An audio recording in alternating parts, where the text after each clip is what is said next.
আসসালামু আলাইকুম। আশা করি আল্লাহর রহমতে সবাই সহি সালামতে ভালো আছেন। আমি আজকে বানাবো বরবটির ভর্তা। ভর্তা প্রেমীদের জন্য নিয়ে আসলাম আজকে একটা রেসিপি, তা হলো বরবটি ভর্তা। এটা এতই মজার, একবার বানিয়ে আপনি খেয়ে দেখেন। হয়তো আপনারা বানাচ্ছেন, কিন্তু আমি কিভাবে এই ভর্তাটা তৈরি করছি তাহলে দেখে নিন। চলুন শুরু করি। এখানে আমি বরবটি নিয়ে নিলাম কিছুটা। প্রথমে বরবটিগুলো সিদ্ধ করে নিব, প্রায় আধা কেজির মতন হবে।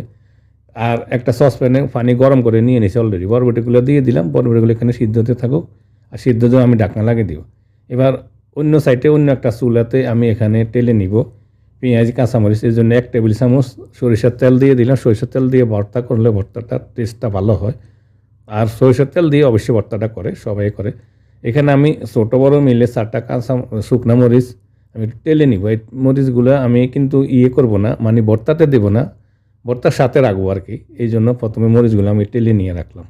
এগুলো কিন্তু আমি ভর্তার থেকে দেবো না, ভর্তার সাইডে দিয়ে রাখবো। তারপরে আমি এই প্যানে এই যে তেল রাখছি এখানে আমি দিয়ে দিলাম এখানে বড় সাইজের একটা পেঁয়াজ আর 6টা আস্ত কাঁচামরিচ আর একটা রসুন।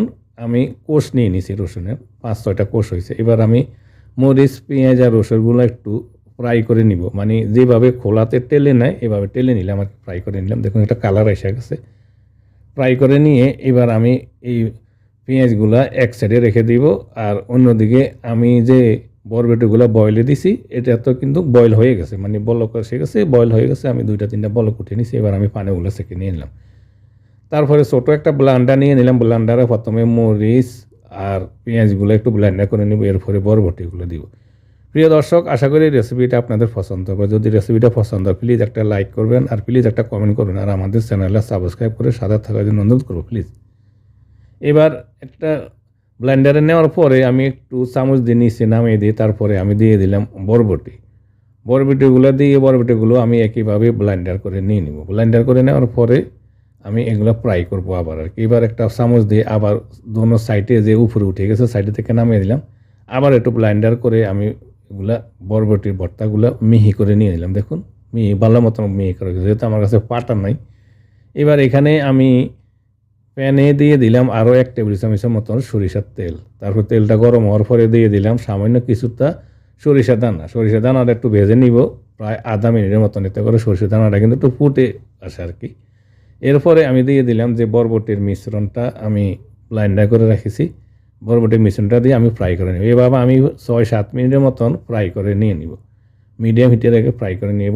আর এবার দিয়ে দিলাম স্বাদ মতো কিছুটা লবণ। আমি আগে কিন্তু লবণ দিই নাই। লবণটা স্বাদ মতো দিয়ে দিবেন। আপনারা জাল বেশি খাইলে মরিচটা আরও বেশি দিতে পারেন। আমি কম জাল দিছি, একটু কম জাল খাবো।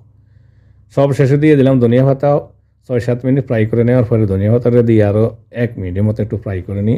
বরবটির ভর্তাটা আমি রেডি করে নিয়ে দিলাম। গরম ভাত, ঠান্ডা ভাত, যে কোনো ভাতের সাথে এই মজা করে বরবটি ভর্তা রেসিপি আপনারা বানিয়ে নিয়ে পরিবেশন করতে পারেন। রেসিপিটা যদি ভালো লাগে প্লিজ একটা লাইক করবেন আর কমেন্ট করবেন। আর প্লিজ আমাদের চ্যানেলটা সাবস্ক্রাইব করে সাথে থাকার জন্য অনুরোধ করবো। সবাই ভালো থাকুন। আল্লাহ হাফিজ।